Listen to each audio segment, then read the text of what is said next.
Hi everybody, I'm Charlie, and this is On Air, my Beatles collection.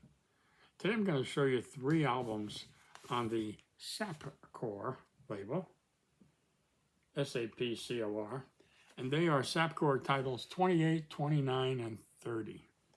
And I'll go through them one at a time. These are all double albums. They're all on black vinyl. This is the first one. You can see the title there. Monaural Introducing the Beatles, England's #1 vocal group.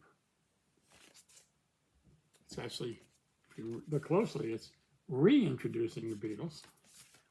And that's what it says here. There's too much print here for you to read, so I'm going to read it to you. It says, wait no longer, here it is, the complete musical discography of the Beatles. With this album, we start from the very beginning with John, Paul, George, and Stu Sutcliffe playing through some early songs. Later on, of course, 2 of these songs were to reappear on commercial albums. Then on side 2, we have the first professional recorded track, That'll Be the Day, followed by some early original Hamburg recordings, one of which, Red Hot, is actually a live performance at the Star Club, but did not appear on the double album compilation. Dream Baby, with Pete Best on drums, is the Beatles' first ever radio performance on Teenager's Turn at 5 p.m. on March 8, 1962. A month later, April 10, 1962, Stu Sutcliffe died of a brain hemorrhage. Following these rarities comes the famous Decca auditions, including the Lennon-McCartney compositions left off almost all of the previous issued compilations from this historic session. Side 3 kicks off the documentation of the Beatles' success by including their first ever radio interview, followed by what we believe to be the first American radio interview with the Fabs, which was made prior to their stateside jaunt and has the DJ opening with a statement that listeners will be totally unmoved by the names John, Paul, George, and Ringo, but their collective name, the Beatles, will ring bells of recognition. How soon that would change. Closing the album are the various title tunes recorded for their many radio shows, followed by first of many songs recorded by the Beatles for BBC Radio, but never commercially released. So, what do we have for titles? Side 1 is Beatles Home Recordings, May 1960. And it's I'll Follow the Sun, Hallelujah, I Love Her So, I Love You So, One After 909, all the way back to May 1960, One After 909. Thinking of Linking, Gonna Move Out of Town. That's a Lennon-McCartney one you probably haven't heard. And Winston's Walk, another Lennon-McCartney you may not have heard. Side 2, as it mentions before, the first professionally recorded track, That'll Be the Day. That's, of course, the Buddy Holly song. And that was their first studio recording in August of 1960. And then we have My Bonnie, Sweet Georgia Brown, Red Hot, Dream Baby, Hello Little Girl, Love of the Loved, Like Dreamers Do, Three Cool Cats, September in the Rain, Chic of Araby, and Take Good Care of My Baby. That's side 2. Side 3 is the first radio interview. And then there's, that's the first track. The second track is AFN Radio Interview, 1962. And then the third track on that is Beatleviews. Side 4 is Side by Side. These are the BBC recorded tracks. Side by Side. Track 2, Pop Goes the Beatles. Track 3, From Us to You. Track 4, Happy Birthday Saturday Club. Track 5, Beautiful Dreamer. Track 6, Carol. Track 7, Clarabella. Track 8, Crime Waiting Hoping. Track 9, Don't Ever Change, also known as Please Don't Ever Change. Track 10, Glad All Over. That's the George sung song, not the Dave Clark 5 song called Glad All Over. And then the final track on side 4 is Sure to Fall. So let's take a look at the records. And one thing that's all 3 of these SAPCOR releases have in common is well, first of all, they're in paper sleeves. These have not been played, by the way. They all have this rubber sole label. Both discs on all 3 albums, so 6 discs. They all have this rubber sole thing on there. It says all rights of the manufacturer and of the owner of the recorded work reserved. Unauthorized public performance, broadcasting, and copying of this record is prohibited. Okay. Obviously, these are boots. But anyway, there's side B. Looks the same, of course. I won't take all of these out. The labels all look the same on all 3 of these albums, and that is a total of 6 discs. Here's the other one. Side C. Side D. So that is reintroducing the Beatles. The next one is not Please Please Me, Please Release Me. But, it's sort of mocking the Please Please Me album. It's got the same kind of type in the back. I'll go back to the front again. Let's see, with Lend Me Your Comb and 30 other songs. These are great looking bootlegs. If you want to pause that to see the tracks, I'm going to read them to you anyway. Down here it says this was the original plan, the original picture plan for the Please Please Me album. I don't believe that, but it says this picture was originally going to be the cover for Please Please Me, but it didn't work out. Sitting in front of the EMI studios there. So, let me give you the text from the back here, from the liner notes written by Leon Throff. Let's see if Leon wrote the other ones. Yes, Leon wrote the liner notes for that first one too. So Leon says, this is the second in a series of albums which will offer for the first time the finest quality alternate versions of every track ever recorded by the Beatles. On this album, we've been able to offer a complete outtake version of the original LP, which makes for great listening and an interesting comparison. Side 3 continues the BBC tracks, recorded but not officially issued, including the magnificent, haunting Beatle version of Anne Margaret's interpretation of I Just Don't Understand. Surely a high point of all the unissued tracks the Fab Four ever recorded. 2 more typically unsophisticated Chuck Berry songs and some Fab interviews relevant to the period cap off a truly fine collection. In all cases, the versions chosen for this series are the best quality sound and most complete ever available, therefore giving us the unique opportunity to listen to whole, or as near whole as possible, outtake albums, an interesting experience in itself. With many tracks, there only exists a partially complete version. Sometimes intros are marred by over-enthusiastic DJs, so many hours were spent editing intros, substituting song ends and fades, and in one case, editing a different middle 8. There are some edits which may be obvious due to different sound quality, tempos, etc., for which we apologize, but we ain't no George Martins. It is likely that some die-hard fans will already be aware of the missing starts, short ends, far too rapid fades, etc., and may look for the repaired results. But for most of you, the convenience of all the complete tracks will probably go unrecognized, which basically was our aim anyway, to sound like a standard Beatles album. But what more could you ask for? A reunion?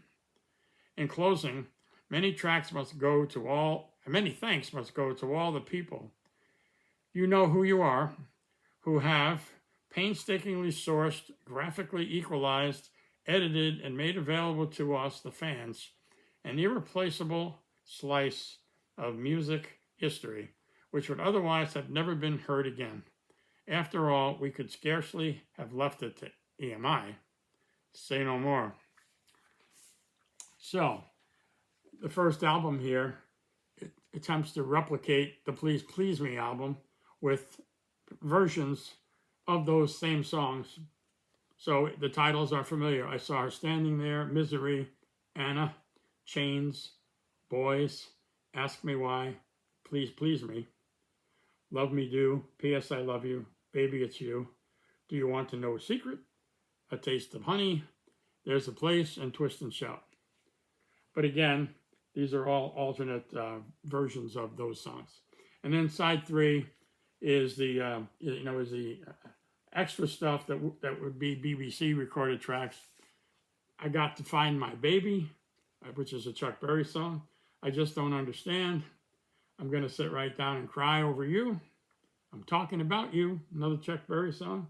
Keep Your Hands Off My Baby, that's a Carole King song. Lend Me Your Comb, and Lonesome Tears in My Eyes. That is side 3. And side 4 is Beatle Views. So it doesn't say much on here about side 4. Anyway, as I showed you before, rubber sole label on these. And so that was SAPCOR 29. So the first was 28, this was 29, and this one is 30. This one I have mixed feelings about. This is called Withered Beatles. Not with the Beatles, Withered Beatles. Of course, it's trying to, mock with the Beatles. Of course, those pictures of the aged Beatles have been around for a long time. All the way back to the Beatles Illustrated Lyrics book was the first time I ever saw those pictures. Of course, the 2 living Beatles, Paul and Ringo, look nothing like that. And it's doubtful that John and George would have ever wound up looking like that. But anyway, Withered Beatles. Leon Throff wrote this liner note as well. It's a little shorter. If only the cover could have eventuated. No sense dwelling on it, though. Instead, crank up the record player and revel in the sounds of the Fab Four during their finest hour. Some listeners may well prefer the later material, but there is no doubt that the Beatles were playing at their peak during this period. The album begins with what was to be their second single, but for John saving the day by writing Please Please Me. With Love Me Do having only reached number 17 in the charts, despite some spirited purchasing from the throngs of fan club members, George Martin insisted that the Fabs release How Do You Do It as their second 45. He was certain it would be a sizable hit for the boys and didn't want to take any more risks with John and Paul's originals. So it was recorded against the Fab Four's best judgment, but not over-enthusiastically. However, after the session, John and Paul pleaded with George Martin again to give another of their originals a chance. George Martin stuck firmly to his guns until the gleeful, almost smug, no doubt, John arrived at the studio with the song. He had just completed in a room in his Menlove Avenue house, Please Please Me. It was, however, much slower than the recorded version, and not being totally happy with it, George Martin suggested a rather dramatic lift in tempo to make the song more suitable as a single. It worked. Extra outtakes, additional BBC sessions, the first Fab Christmas disc, and more great interviews complete this third LP in our series. Okay, so I will show you the titles, and that's what I just read right there, and I'll show you the titles if you want to pause that. Anyway, I'll read them to you. So the aforementioned How Do You Do It, which of course was a big hit for Jerry and the Pacemakers, also under Brian Epstein's management, and also under George Martin's recording supervision. And then you have the actual, pretty much the actual With the Beatles album. Thank You Girl, All My Lovin', Don't Bother Me, One After 909, that of course was not. Till There Was You, Please Mr. Postman, Roll Over Beethoven, I'll Be On My Way, You Really Got a Hold on Me, I Want to Be Your Man, Devil in Her Heart, Besame Mucho, and Money. Actually, that's quite a bit different than the original With the Beatles album. And then side three has Memphis, Tennessee, Chuck Berry song, Nothing Shaking But the Leaves on the Trees, one of my faves, Ooh My Soul, A Shot of Rhythm and Blues, So How Come No One Loves Me, another favorite of mine, Soldier of Love, another favorite of mine, and Some Other Guy, which Some Other Guy, whenever you see Cavern Club footage, that's the only thing you ever see with video and sound is snippets of Some Other Guy. Clearly that was a favorite Beatles on stage. And then you go to side 4, and there's the 1963 Fan Club Christmas disc. And then there's a KSWB US radio spot. And then there's a Brian Matthew telephone interview. And then there's Beatle Views. The last disc had something called Beatle Views too. Anyway, I will show you the record one more time. They got that Rubber Soul label in there again. So what I don't know about this SAPCOR series is if they kept going. I've only seen these 3, 28, 29, and 30, introducing, Please Release Me, and Withered. And of course, that would only take you up to 3 albums in the Beatles catalog. So I don't know how far they went beyond that. These are the only ones I've seen. I'm not sure when these actually came on the market either. I got them fairly recently, so I don't know how long they've been kicking around in the marketplace. I'm looking to see if there's any evidence of a date anywhere. It's funny, they always have, Apple here, and it always gives you some BS about, all rights reserved and all that. And even here, it says Apple, but it doesn't say EMI, it says mine. Just find these bootleggers funny. And then there's the SAPCOR right there. SAPCOR 30.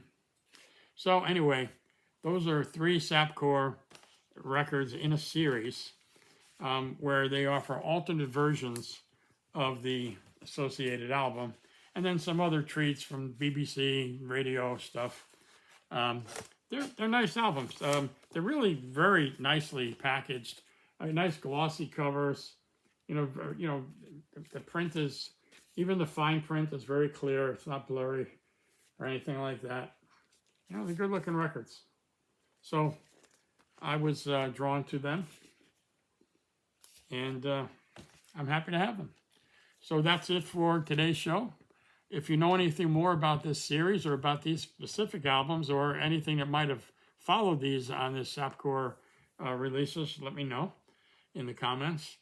And or if you have anything else you want to mention in the comments, please do that.